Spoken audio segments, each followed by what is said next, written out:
வணக்கம் மக்களே, நான் உங்கள் திவ்யா வேகன் ஜான். பன் பட்டர் ஜாம் என்னடா எடுத்தோடனே சாப்பாடு பத்தி பேசுறேன் அப்படின்னு நினைக்காதீங்க. நம்ம எம்எஸ்கே சினிமாஸ் உடைய விநியோகத்துல பன் பட்டர் ஜாம் அப்படிங்கிற ராஜா அவர்களுடைய முதல் திரைப்படம் ரிலீஸ் ஆக போகுது 18 ஜூலை. அண்ட் அதை வந்து ரெயின் ஆஃப் ஏரோஸ் அவங்களுடைய ப்ரொடக்ஷன்ல தான் அந்த படம் வந்து ரிலீஸ் ஆகுது.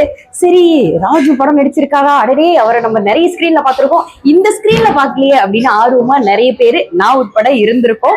ஸோ அந்த படத்தை பத்தி சில பல கேள்விகள், சில டிஸ்கஷன்ஸ், அவர் மலேசியாவுக்கு வர வந்திருக்காரு, அதை பத்தியும் சில சந்தேகங்களை நம்ம கேட்டு தெளிவுபடுத்திக்க போறோம். அதுக்காக ராஜு இன்னைக்கு நம்ம கூட இருக்காரு. வணக்கம் சார். ஹலோ, எப்படி இருக்கீங்க? நல்லா இருக்கு. அது என்னங்க பன் பட்டர் ஜாம் மாதிரி திவ்யா வேகன் ஜான்?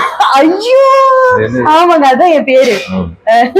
இது பாருங்க, இந்த சீட்டு நான் வந்து இப்பதான் யோசிக்கிறேன். சூப்பர். சோ மலேசியாக்கு வந்திருக்கீங்க. நாங்க வழக்கமா ஒரு 2 கேள்வி வச்சிருப்போம். மலேசியா எப்படி இருக்கு? மலேசியா என்னங்க பேர் தாங்க மாத்தி வச்சிருக்கீங்க, தமிழ்நாடுங்க இது. அதுதான் நான் கேட்கணும்னு நினைச்சேன். பேர் தாங்க மாத்தி இருக்கீங்க, இங்க இருக்கிற தமிழ் மக்கள் எல்லாம் நம்ம குடும்பம் அப்படின்னு சொல்றீங்களே, ஏன் உங்களுக்கு அந்த மனசு நிறைய அந்த ஒரு ஃபீல் வருது?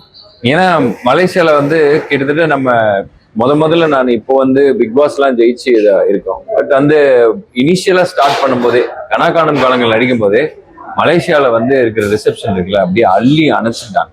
அந்த மாதிரி மலேசியால இருந்து வர்ற பாசமா இருக்கட்டும், மலேசியால இருந்து வர்ற ஹெல்ப்பா இருக்கட்டும், அங்க இருந்து வர்ற மக்களா இருக்கட்டும், அவங்களுக்கு என்னமோ வந்து ஒரு எக்ஸ்ட்ரா ஒரு பாசம் நம்மளுக்கு இருக்கிற மாதிரி எனக்கு ஃபீல் ஆகும். ஆமா சார், நாங்கெல்லாம் ரொம்ப பாசக்காரங்க. ஆமா. சரி.